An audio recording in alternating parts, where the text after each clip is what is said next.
Hello guys and welcome.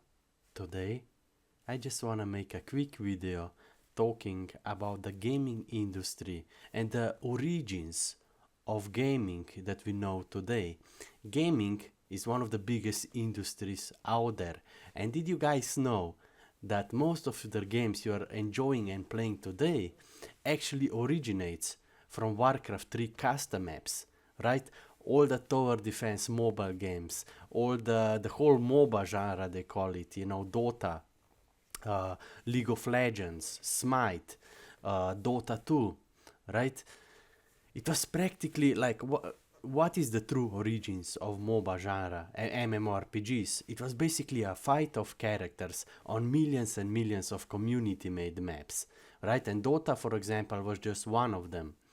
But it's actually very interesting how the whole mobile game genre, which is one of the biggest industry in the world today, actually originates from a single game called Warcraft 3 custom maps.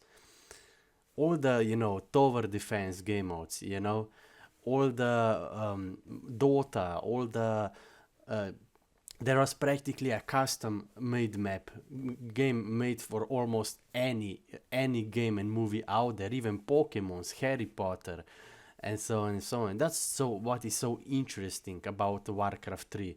When Warcraft 3 came out 20 years ago, it was one of the most innovative game out there.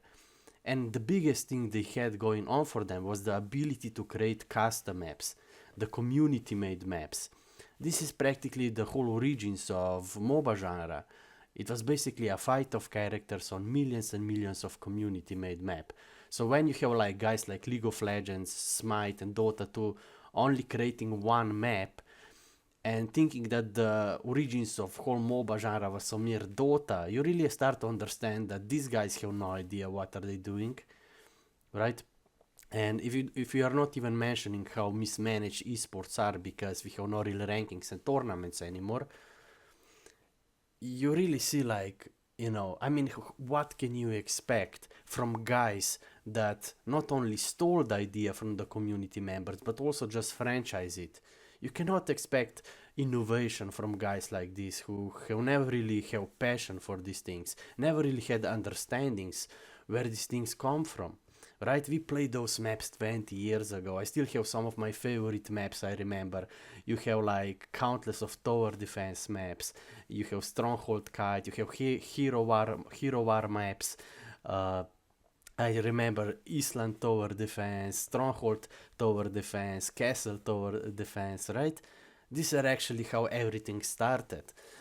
You even have had Lord of the Rings map created maps. Right, and that's actually the true origins of gaming genre. It was basically a fun community-made maps, made by the community. There are actually so many different maps created by Philippine community. You can actually see some towers are even named after their cities they're living in. Or if you just check Dota 2 in Philippines, like how big was that from 2029 to 2015? It was Dota 2 was so popular, right? But Dota was I think the bigger problem is how divided now these communities are, because a lot of these big MOBA studios, they only cater to conquest Dota fans and ignore everybody else, no matter how passionate you are or how competitive player you are. And that's a big problem in my opinion. Most of the games we are playing today are actually just ideas that were made 20 years ago. I mean, if you even go more back, we have Flash games. We have millions of Flash games. We have PlayStation 1 and 2 era. There are actually 20-year-old games, for example, called Destrega, that has better action combat than the whole Tekken franchise today. You have Rock'em Shock'em Robot Arena, you have Spyro, Twisted Metal, Crash Bandicoot, right? All these were such amazing games, or Pirate of the Black Cat. I feel like if they would remake some of these games like Pirate of the Black Cat or Rock'em Shock'em Robot Arena or Wipeout, today with multiplayer elements, they could be one of the biggest games out there. They just need to choose the correct model and maybe make some arena style maps, because there is a huge open niche for arena style maps because most MOBA studios only cater to Dota Conquest fans. But yeah, also it's just always a big issue because a lot of these smaller MOBA studios try to copy guys like League and Valve and League of Legends and such, but they never really got good results.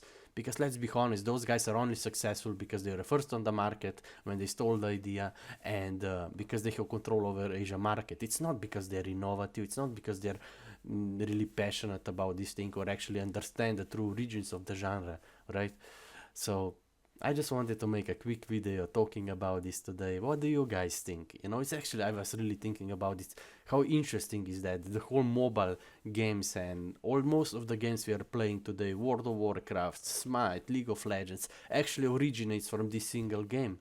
Right? That, you know, Blizzard 20 years ago was one of the best company ever created. I mean, today they barely make new games, you know, like, and they just make money from work people did 20 years ago for them.